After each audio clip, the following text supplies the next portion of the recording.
E aí, galera da epidemiologia, professor Vinícius aqui. Vou fazer um vídeo curto aqui com vocês de direcionamento para nossa P2.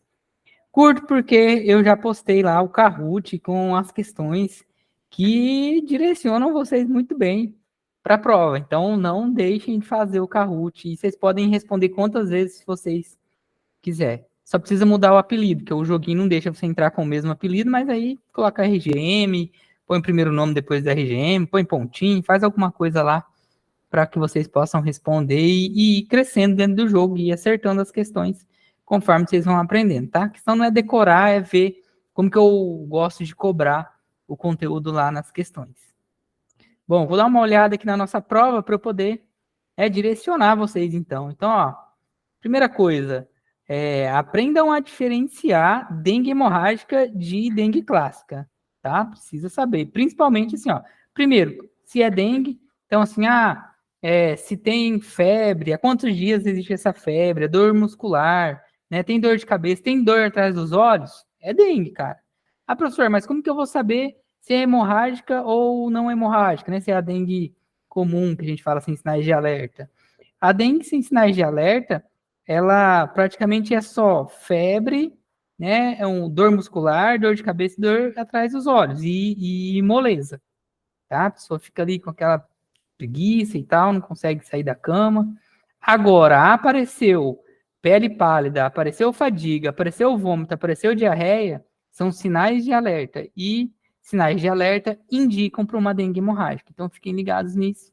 Dá uma caprichada lá na aulinha de dengue para você conseguir diferenciar aí dengue hemorrágica da dengue clássica. Vamos ver aqui mais alguma coisa. Deixa eu ver os testes lá na aula 5. Olha só, vocês vão precisar dar uma revisada na aula 5 e lembrar o seguinte, né? Quando eu tenho um teste muito sensível, é quando eu quero que, na menor das possibilidades em que a minha população tenha aquele tipo de doença, que esse teste fique positivo. Então, por exemplo, nos testes de triagem para dengue, hepatite B, Covid-19, que são os testes rápidos, a gente tem testes altamente sensíveis, tá? Que esses testes, eles é para ficar positivo mesmo. Se por um acaso, ele der aí um falso positivo, a gente vai repetir esse teste com esse exame, com outro teste mais específico e tal, e daí vai tirar essa pessoa, né, do rol de positivos. Mas, quando a gente falar em testes muito sensíveis, está envolvendo aí, principalmente teste de triagem. É quando eu preciso triar essa população e, na menor das hipóteses dessa pessoa ter aquela doença, aquele agravo, eu preciso que esse teste fique positivo, tá? Então, os testes muito sensíveis são testes onde eu elimino a chance de acontecer resultados falsos negativos, tá bom? E nos testes muito sensíveis, quando a gente fala assim, nos testes muito...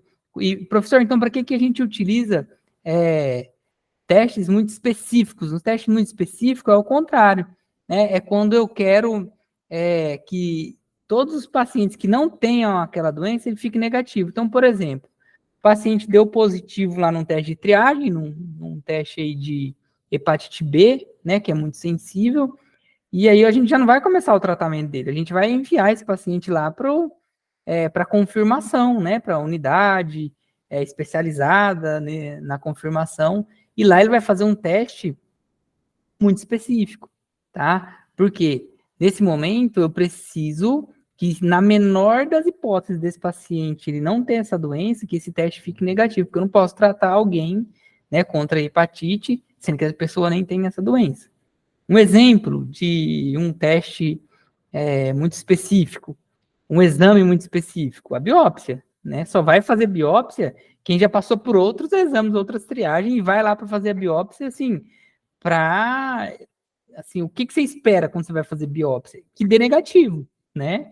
Ninguém quer ter o câncer, então biópsia é um teste altamente específico, né? Que é ali, se ele der positivo é porque vai ter que ir para quimioterapia e radioterapia, então é um teste que, se ele der negativo, vai tirar a pessoa Eu preciso que, na menor das hipóteses daquela pessoa não ter câncer, que realmente o teste dê negativo, para eu não submeter ela àquele tratamento. Então, os testes rápidos da vida aí que a gente faz, hepatite B, hepatite C, HIV, COVID, eles são testes muito sensíveis, tá? Vamos ver mais o que cai aqui. Vigilância epidemiológica, tá? Vai lá ver certinho como que é a vigilância epidemiológica, exemplos de vigilância epidemiológica, de agravos, como, por exemplo, malária, né? Existe malária ainda no Brasil ou não? Existe vacina para malária ou não? Né? Sim, existe malária no Brasil, sim, né? Não tem aqui, tem pouquíssimo aqui na região onde a gente vive, mas na região norte tem muito, né? Ainda não tem vacina, né, de malária, infelizmente. A gente precisa aí acabar com o mosquito. Aí a gente fala tem lá, a gente fala um pouquinho de sífilis nessa, né, na questão epidemiológica, o que causa sífilis, né, é bactéria, é vírus, é fungo, então fica ligado nisso. Cai também transição nutricional e a parte da transição da população, né? Então a gente está passando aí por uma transição demográfica. O Brasil hoje se encontra na terceira fase da transição demográfica, fica ligado nisso. A gente tem uma transição epidemiológica também, onde a população está envelhecendo, né? Então nós temos mais pessoas idosas vivendo em nosso meio, e aí com isso aumenta as doenças crônicas, degenerativas. A gente precisa estudar mais sobre isso para dar qualidade de vida para essa população. Então aí surge oportunidade para quem é da área da saúde aí, né, aprender um pouco mais. É interessante, né, olhar também com bastante carinho na importância do IBGE, né, nessa questão aí de por que a gente está fazendo o censo, né, a gente era para ter feito em 2020, aí por conta da pandemia a gente não fez.